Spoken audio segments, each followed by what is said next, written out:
त्यावेळी एक जागा होती, त्यावेळी तुमचा आमदार नव्हता, खासदार नव्हता.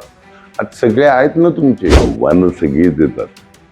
शेवटी काय होते, नवीन आलेल्या लोकांना आम्ही केलेली कामं लक्षात नसतात, माहीत नसतात. 100% बदल दिसेल. लोकांच्या तक्रारीला तातडीने उत्तर दिलं जाईल. काय सांगाल? तुमचे नगरसेवक आलेले आहेत, परंतु इथे एक चर्चा सुरू आहे की लोटस ऑपरेशन होणार आहे. हे मला माहित नाही. लोकांनी धडा शिकवलाय तुम्हाला ऑलरेडी. आता हे नायते धंदे करत बसले तर शेण घालतील लोक तुमच्या तोंडात. एवढंच सांगतो यावेळी. काय सांगाल आता या ठिकाणचं आरोग्य सेवा असेल किंवा पाण्याचा प्रश्न असेल, अनधिकृत इमारतीत राहणार आहे, कारण तुमच्याकडे एक वेगळ्या नजरेने लोकांनी पाहिलं यावेळी.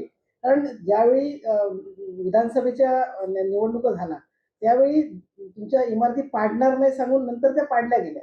त्याच्यामुळे तुमची जनतेने निवड केली आहे का? काय सांगाल? नाही, ते खोटं बोलतात हे तर लोकांना कळलंच आहे.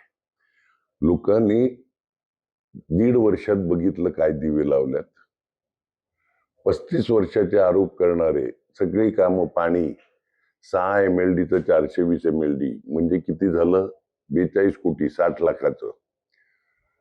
आम्ही जी पास करून ठेवल्यात जून 8ला 24 मध्ये, त्या कामाची साधी टेंडर नाही काढता आली. MMRD हॉस्पिटल पास करून घेतलं, 25 कोटीचा चेक आला, त्याचं साधं टेंडर नाही काढता आलं. महानगरपालिकेत पैसे जमा आहेत 10 जुलै 24ला, 2 वर्ष 1.5 वर्षापूर्वी.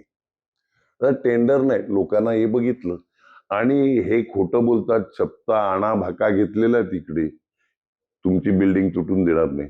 माझ्या कारकिर्दीत कधी झालेलं आहे का? लोकांना ते पण कळते. त्यामुळे विषयच नाही. आम्ही एक तर तुम्ही अनधिकृत बांधकामं होऊन देऊ नये, ते प्रशासनाचं काम आहे. आणि जी गरीब लोक तिकडे राहायला येतात त्यांना बेघर करणं हे चुकीचं आहे. तुम्ही बांधकामच होऊन देऊ नका ना ग, तर लोक जातील लिगल मध्ये. तर ते कंट्रोल करू आम्ही आणि यांना दिलासा देऊ. माडामधून जो रिडेव्हलपमेंट किंवा हाऊसिंगचं झालेलं, ती कामं आम्ही घेऊ. लोखंडे साहेब माडाचे CEO असताना जे पास करून घेतलेलं, ती कामं आम्ही मार्गी लावू. स्वतःच सेल्फ रिडेव्हलप करायचं असेल 30-40-50 वर्षापूर्वीची इमारत, तर ठाणे जिल्हा बँकेतून काही सोसायटीना आम्ही ऑलरेडी दिलेलं आहे लोन, ठाणे जिल्हा बँकेतून, का त्यांनी स्वतः डेव्हलप करावी आणि त्या सोसायटीनी रिपेमेंट करावं. ते करू आम्ही. आपण राजन नाईकने हे देखील सांगितलंय का आम्ही एक जागेवरून 44 जागाला आलो म्हणून आम्हाला लोकांनी नाकारला नाही. नाही ना, मी कुठे काय बोललो. पण त्यावेळी एक जागा होती, त्यावेळी तुमचा आमदार नव्हता, खासदार नव्हता. आज सगळे आहेत ना तुमचे. आज सगळे आहेत ना. आणि एवढं जोर मारून शेवटी आमचेच उधार घेतले ना उमेदवार. पण उमेदवार तर आमचेच उधार घेतले ना.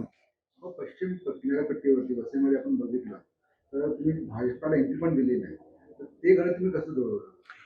अहो, ज्यावेळी 109 आमचे उमेदवार निवडून आलेले, त्यावेळी नायगाव खाडी टू वैतरणा खाडी ह्याच्यात पश्चिमेतली एकही सीट, पश्चिम पट्टा नाही तर पश्चिमेची एकही सीट हरलो नव्हतो आम्ही. ज्या हरलो 6 सीट त्या वालीव, गोखिवरा आणि चोपारामध्ये हरलेलो. तर हा आमचा गडच आहे. हा गैरसमज आहे तुमचा काय यावेळी दिलं. गेल्या वेळीच्या बघा ना सीट, भाईंदर खाडी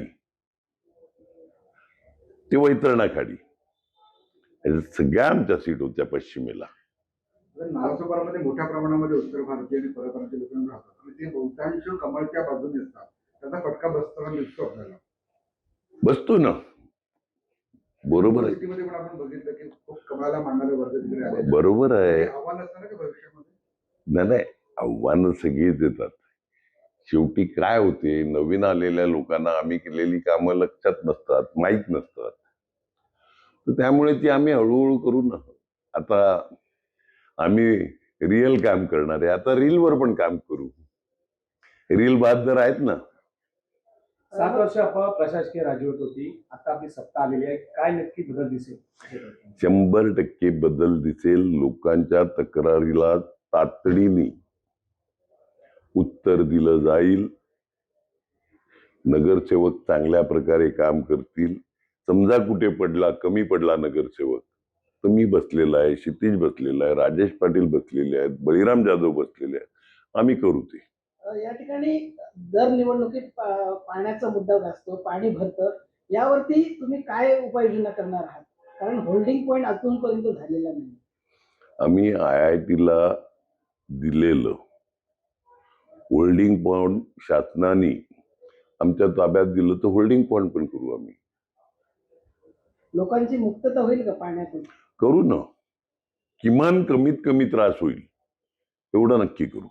कारण असते का भरती ज्यावेळी मोठी असते, आकाश फाटलेलं असते आणि पूर्वेच्या डोंगरावरून पाणी असं सगळं एकत्रित आलं तर पाणी साठते. पण ते गेल्या वर्षी सारखं नाही. एक दिवस साठायचं जायचं.